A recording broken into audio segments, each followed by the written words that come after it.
You don't need a lot of games in your collection to be happy. You just need the right ones. That's where I'm going to help you today. Howdy and welcome. I'm Mike, your board gaming every dude, and this is Board Games for One.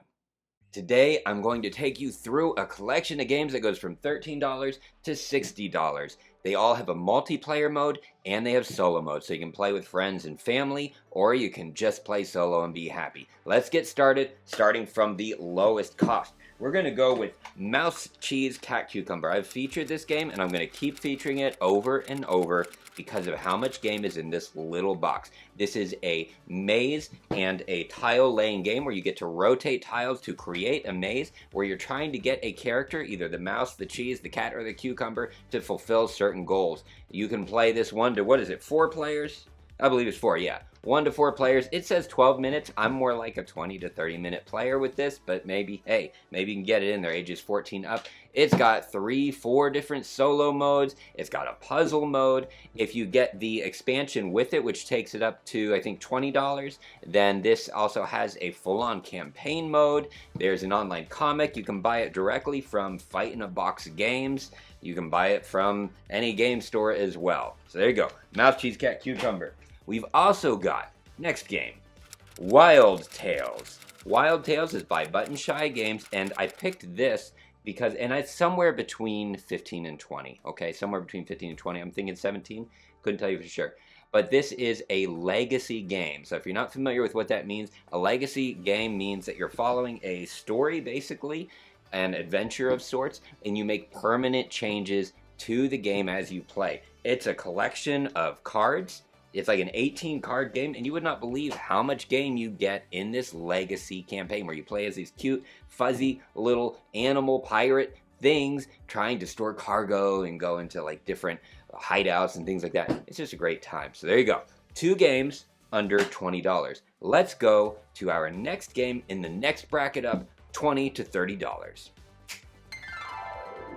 Explorers. I got this at Target. You can get it at your game store online. It's by Ravensburger. I didn't get to mention the designers. I put it up on the screen, so sometimes I forget to say. With Fight in a Box, I know it's Seppi Yoon. I gotta mention his name because he's fantastic. Dustin Dobson and Milan Zivkovic for Wild Tales. And we've got the designer for Explorers here, Phil Walker Harding. Explorers is a flip and write is what we would call it. So you have these nice hard pieces that you get to draw on with a whiteboard marker where you flip a piece and you have to map your way from one location to another, gaining points based on the territory that you cover and the icons that you land on. It's a great family game, easy to pick up in a few minutes. It might take you, 15, 20 minutes to learn it, but you can teach it. Solo mode is fantastic. It really plays no different. Plays absolutely no different. It is beat your own score. Doesn't bother me in the slightest. There is advanced mode, expert mode. You got all kinds of replayability. Explorers between $20 and $30. Let's go to our next bracket, $30 to $40. First up, I've been impressed with this game, Canvas. You can actually hang it on the wall like a canvas. This is a game where you are an artist creating paintings. It's for 1 to 5 players, so you can play with your family. I taught it in about 5 minutes. After I learned it, I could learn it in about 15 minutes. I always say give extra time, give yourself 15 to 30 minutes to learn it. But in Canvas, you are just creating paintings by layering transparent cards that have images on top of each other, and the layering actually creates a full painting. That painting is worth a certain amount of points depending on the combination and depending on certain bonus cards that you have or goals that you are trying to achieve.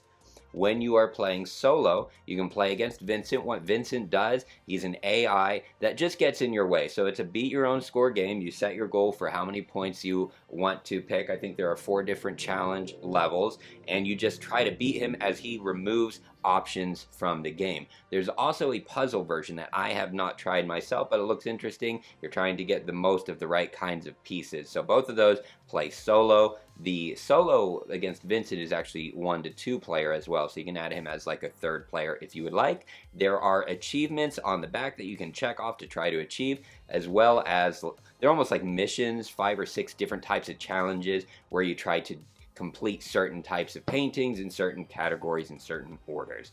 Lots of game here, Canvas. It also has an expansion between $30 and $40. I think I got mine for $35.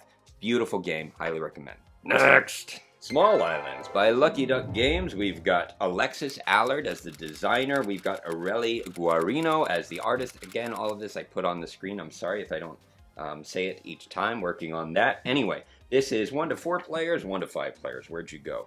1 to 4 players, 30-minute playtime. So this is a tile laying game, and just look at the artwork. The artwork is beautiful. It makes me happy.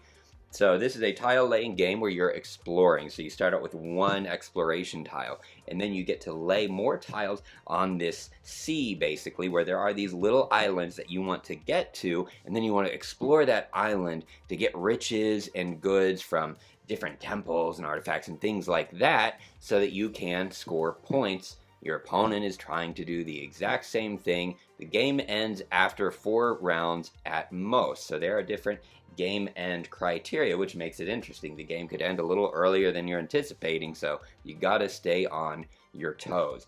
It has a solo mode where you play against the designer. There's some nice humor in there. It says that you play against Alexis, the designer. He has AI cards that he flips over to reveal tiles and go around and score points for himself. But he's not a morning person, so according to this, if you play in the morning, which I have not tried yet, you stand a much better chance of beating him. But if he's not a morning person, he also might be really irritable, is my thinking. So I don't know. It's also Mushroom Games, so it says Lucky Duck. Maybe they're the distributor, and Mushroom Games. I don't know. They're both on there. But Lucky Duck's the one that did like Chronicles of Crime, that kind of thing. I think they did Destinies, I'm not sure. They do a lot of games with app stuff. There's no app with this. I have no idea about Mushroom Games, but you're going to see a multiplayer of this with me and my Padawan Daniel. We're going to be doing a actual playthrough of the multiplayer, and I'll be doing the full review of the solo mode as well. So there you go, Small Islands. Next. I'm pretty excited for this, and we are still in the $30 to $40 range, and this is kind of the biggest area really for the game. So we're gonna have a few in here. But Untold Adventures Await really caught my eye. This is, oh, who are you? Hub Games. The reason I don't know it, I haven't bought one of their games before this one, so it's new to me, and they don't have a designer listed. Yes, they do. We've got Rory O'Connor as the concept, and we got the design, John Fiore and Rory O'Connor. So that makes sense, because this is based on Rory's Story Cubes, which is a fun little thing. You can buy these like $5 to $10, something like that, packs of dice that you roll, and they give you prompts in order to tell a story just for fun. So that's what this is. This is not a competitive game. This would be cooperative storytelling, where you get to control the narrative of heroes in a story of your choice of 5 episodes. So it goes all the way from the beginning to, you know, the climax, falling action, all of that stuff, so that you end up getting to tell a story based on the cubes that you roll and other elements and tokens that come out in the game. Once you have completed your story together, you have the choice to figure out, all right, what are the loose ends? What did we tie up? That kind of thing. And do we want to turn this into a series and play our next game? This is completely up my alley. I really want to do a solo overview of this, and I want to play this with Daniel as well. We're going to see if that can happen. I'm super excited to try out more of this game. Next, Imperium Legends. There's also a version called Imperium Classics. You pick whichever one you like. But this is a civilization building, deck building game where you are exploring, advancing technology, advancing your government style, all of that good stuff in order to build the strongest empire, have the most points, and win the game. So multiplayer, what is this, 2 players? Oh no, you can go up to 4 players. Wow. Okay, so you can go up to 4 players. This is definitely a confrontational style game. The deck building part reminds me, there's so much to it that it almost reminds me of like Marvel Champions. Not quite to that level. This is not a living card game, but just where there are so many different possibilities, because there are so many different empires that you can play as, that you could really play this over and over and over and study it and really end up with some cool strategies. So if you're into strategy and confrontational play, complete opposite of cooperative storytelling here, could not be further from each other, these two, then this might be worth a look for you. For solo play, you are playing against an intelligent bot that is scoring points as well. And there are, I think, 4 different difficulty levels. There's multiple difficulty levels to choose from. There's also a campaign mode. Gotta love that for solo play. So this is designed by Nigel Buckle and David Turchi by Osprey Games. Let's go to our next game. Coming right in at the $50 mark, we have Parks. I know, it's a smaller box. You might be wondering why. You're able to get this at any game store. So, like Imperium Legends, I got it at a game store. Untold Legends at a game store. Explorers, I got at Target. Park, Target. Canvas. Some of these you can find at like Barnes & Noble as well. Small Islands I got from a board game store as well. You can get all of them online. They're all available, okay? So, Parks is where you are exploring, this is just a popular game, exploring the national parks of the United States. There are other expansions like Trails, I think, but it doesn't have a solo mode. It's a smaller game, cheaper version, but this is the full version where you are playing as hikers, traveling to different locations, collecting and using different resources to take the best pictures, see the best things in order to score points. So when you're playing competitively, that's 1 to 5 players. It is competitive play. It is not confrontational to the level of an empire building game like Imperium Legends, in my opinion, but it still is competitive, more at a family level, I would think. So when you play it solo, you are playing against another ranger that's also collecting points. You're trying to get more points than them by the end of the game.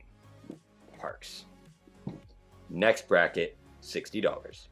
Star Wars, The Clone Wars. I have a tutorial up, actually it's doing fantastic, so if you want to learn how to play this multiplayer and solo, by all means check it out. Star Wars, The Clone Wars, this is a pandemic system game. So Pandemic is a very popular cooperative game where you are putting out fires, you're working as like a agency that's trying to keep pandemics from taking over the world, and pandemic viruses are popping up all over the place and you're trying to do research to save it. Anyway, same idea here, but what you have is you have the Empire and some of the popular villains like Darth Maul and I forget the names, Ventress and General Grievous and somebody else that I can't remember. But anyway, you're playing against those villains and a whole bunch of droids that keep getting dropped everywhere, invading different planets. You're trying to keep the threat down so they don't take over the galaxy, playing as any of quite a few famous Jedi, including, I'm pretty sure you got Anakin in there, yeah, because that was Clone Wars era. You've got Ahsoka Tano,